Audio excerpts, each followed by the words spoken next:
Hi friends welcome to रेन्ना Veettu सமையல் रेन्ना Veettu சமையல்ல இன்னைக்கு ரொம்ப சுவையான முருங்கைக்காய் பொரியல் தான் பார்க்க போறோம்.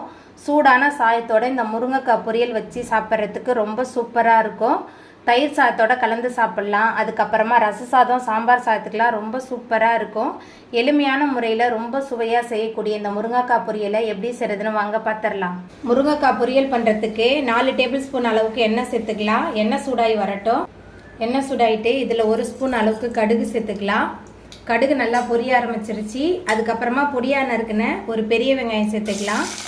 வெங்காயம் சேர்த்துட்டு நல்லா கலந்து விட்டு வதக்கி விட்டுறலாம். வெங்காயம் நல்லா வதங்கி வந்துருச்சு. அதுக்கப்புறமா இதில் கொஞ்சமாக கருவேப்பிலை சேர்த்துக்கலாம். அதுக்கப்புறமா நம்ம நறுக்கி வச்சுருக்கிற முருங்கைக்காய் சேர்த்துக்கலாம். இன்றைக்கி நான் 4 முருங்கைக்காய் எடுத்துருக்கேன். உங்கள் சுவைக்கு தகுந்த மாதிரி நீங்கள் எடுத்துக்கோங்க. முருங்கைக்காய் சேர்த்துட்டு நல்லா கலந்து விட்டுறலாம். முருங்கைக்காய் சேர்த்துட்டு நல்லா கலந்து விட்டு வதக்கியாச்சு. அதுக்கப்புறமா பொடியாக நறுக்குன 2 பூண்டு பல் சேர்த்துக்கலாம். தனி மிளகாய் தூள் 3 டேபிள் ஸ்பூன் சேர்த்துக்கலாம். உங்கள் காரத்துக்கு தகுந்த மாதிரி சேர்த்துக்கோங்க. மஞ்சள்தூள் 1 ஸ்பூன் அளவுக்கு சேர்த்துருக்கேன். அதுக்கப்புறமா குழம்பு மிளகாய் தூள் 1 டேபிள் ஸ்பூன் அளவுக்கு சேர்த்துக்கலாம். சேர்த்துட்டு இந்த மசாலா முருங்கைக்காய் எல்லாத்தையும் நல்லா கலந்து விட்டுறலாம். முருங்கைக்காய் மசாலா எல்லாத்தையும் சேர்த்துட்டு நல்லா கலந்தாச்சு. இந்த முருங்கைக்காய் பொரியலுக்கு தேவையான அளவுக்கு கல்லுப்பு சேர்த்துக்கலாம்.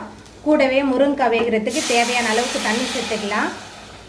தண்ணி சேர்த்துட்டு நல்லா கலந்து விட்டுட்டு ஒரு மூடி போட்டு வச்சிடலாம். முருங்கைக்காய் நல்லா வெந்து வரட்டும். நம்ம சேர்த்த முருங்கைக்காயெலாம் நல்லா வெந்து எண்ணெயெல்லாம் பிரிஞ்சு வந்துருச்சு.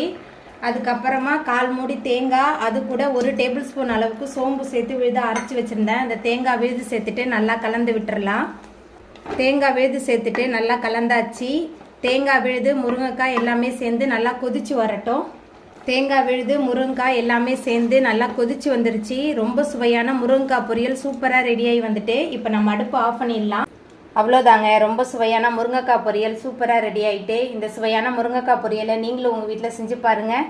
இந்த வீடியோ உங்களுக்கு பிடிச்சிருந்தா லைக் பண்ணுங்கள், ஷேர் பண்ணுங்கள், கமெண்ட் பண்ணுங்கள், சப்ஸ்கிரைப் பண்ணுங்கள். அப்படியே பக்கத்தில் உள்ள பெல் பட்டனையும் கிளிக் பண்ணிடுங்க. நன்றி.